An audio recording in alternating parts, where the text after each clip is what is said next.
우주과학시대가 도래하기 이전에는 성경을 신화로 여기기도 했습니다. 그러나 현재에는 성경이 사실임이 과학을 통해 입증되고 있습니다.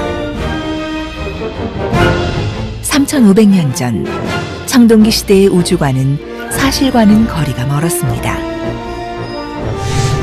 인도인들은 신령한 동물들이 세상을 떠받치고 있다고 믿었습니다. 수메르인들은 우주가 평평하다고 생각했습니다. 고대인들은 지구가 우주 공간에 떠 있다는 것을 감히 상상하지도 못했습니다. 그런데 같은 청동기 시대 3500년 전의 기록인 욥기서에는 현대 천문학의 지식이 기록되어 있습니다.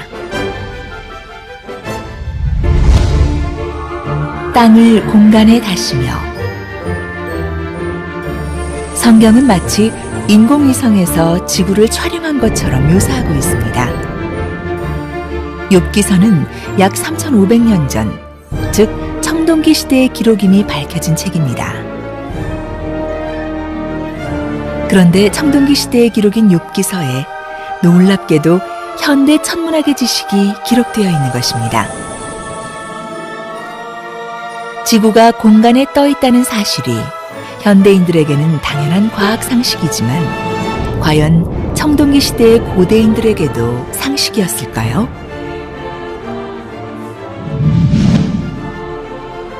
(1687년) 아이작 뉴턴이 만유 인력의 법칙을 밝혀내어 지구가 허공에 떠 있음을 증명하기 전까지 지구가 공간에 떠 있다는 성경의 말씀을 사람들은 말도 안 되는 이야기로 여겼습니다. 그러나 과학이 발달하면서 성경의 기록이 사실임이 입증된 것입니다.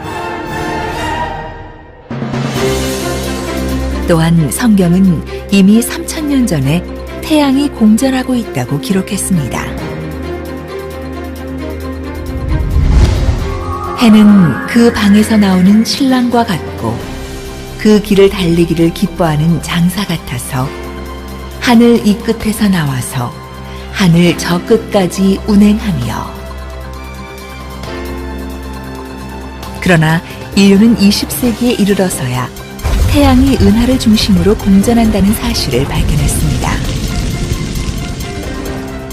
린드블라드에 의해 태양이 초속 250km로 공전한다는 사실이 밝혀졌습니다. 태양의 공전에 대한 성경의 기록이 사실임이 입증된 것입니다. 또한 성경은 3500년 전에 지구 내부 구조에 대해 정확히 묘사했습니다. 지면은 식물을 내나 지하는 불로 뒤집는 것 같고 우리가 딛고 서 있는 땅 밑에 펄펄 끓는 불바다가 있다는 것은 지구과학의 기초 지식입니다. 그러나 19세기까지 사람들은 땅속에 불바다가 있다는 하나님의 말씀을 말도 안 되는 신화로 여겼습니다. 20세기가 되어서야 지구 내부 구조가 밝혀졌기 때문입니다.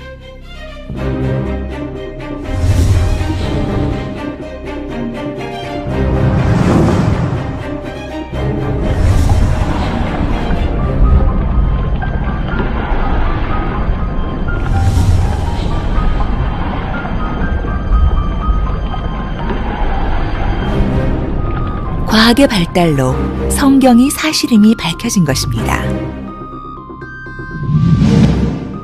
그리고 3500년 전의 고대인에게 물의 순환에 대한 지식이 없었음은 물론입니다.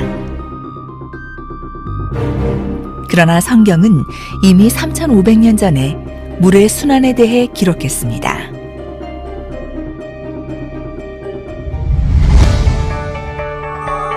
그가 물을 가늘게 이끌어 올리신즉 그것이 안개 되어 비를 이루고 그것이 공중에서 내려 사람 위에 쏟아지느니라.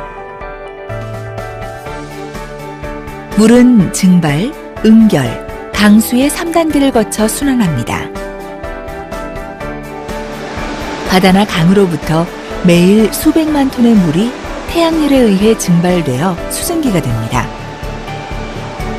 이 수증기가 응결하면 구름이 되고 구름의 수증기 입자의 충돌로 물방울이 되면 비가 내리게 됩니다.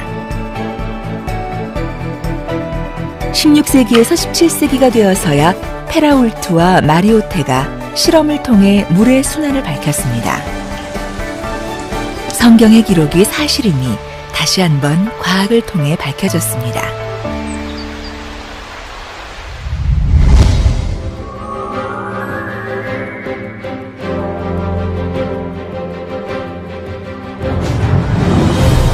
인류 역사상 위대한 과학자들은 과학을 통해 하나님의 존재와 성경이 사실임을 더 확실하게 믿었던 것입니다. 우주는 지극히 선하신 하나님께서 질서정연하게 우리를 위하여 만드셨다.